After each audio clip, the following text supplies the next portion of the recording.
कलाभ्यां चूडालङ्कृत शशिकलाभ्यां निजतपः फलाभ्यां भक्तेषु प्रकटितफलाभ्यां भवतु मे। शिवाभ्यामस्तोकत्रिभुवनशिवाभ्यां हृदि पुनर्भवाभ्यामानन्दस्फुरतनुभवाभ्यां नतिरियम्।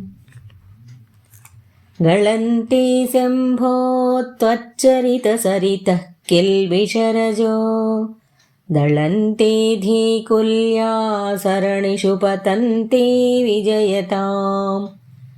दिशन्ति संसारभ्रमणपरितापोपशमनम् वसन्ति मच्चेतो हृदभुवि शिवानन्दलहरी।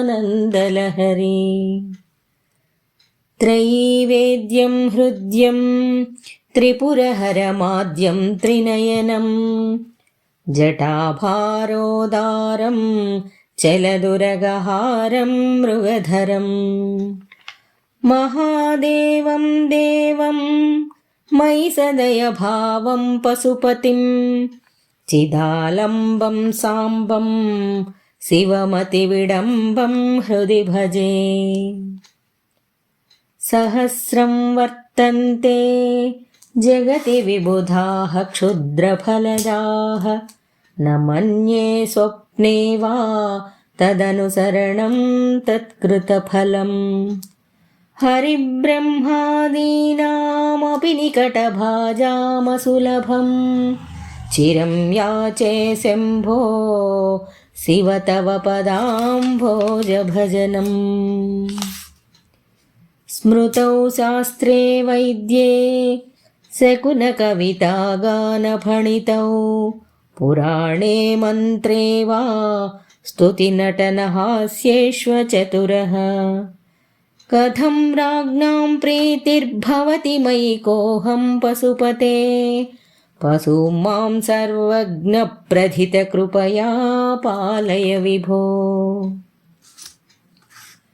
घटो वा मृत्पिण्डोऽप्यणुरपि च धूमोऽग्निरचलः पटो वा तन्तुर्वा परिहरति किं घोरशमनम्।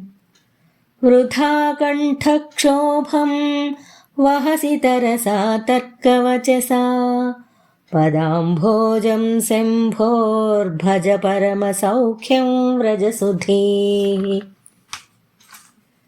मनस्ते पादाब्जे निवसतु वचः स्तोत्रफणितौ करश्चाभ्यर्चायां श्रुतिरपि कथा कर्णनविधौ। तव ध्याने बुद्धिर्नयनयुगलं मूर्तिविभवे परग्रन्थान् कैर्वा परमशिवजाने परमतः।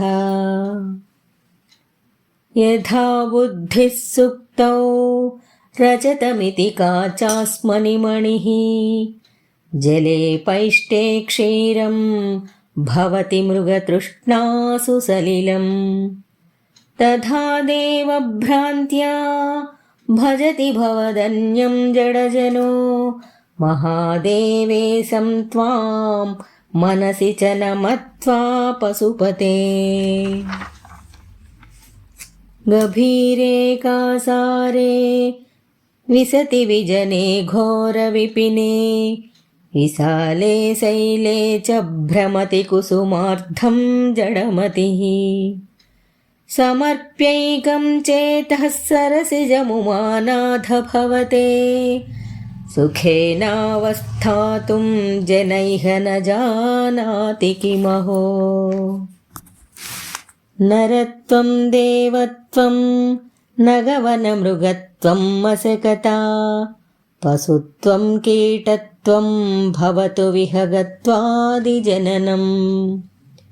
सदा त्वत्पादाब्जस्मरणपरमानन्दलहरी विहारासक्तं चेत् हृदयमिह किं तेन वपुषा।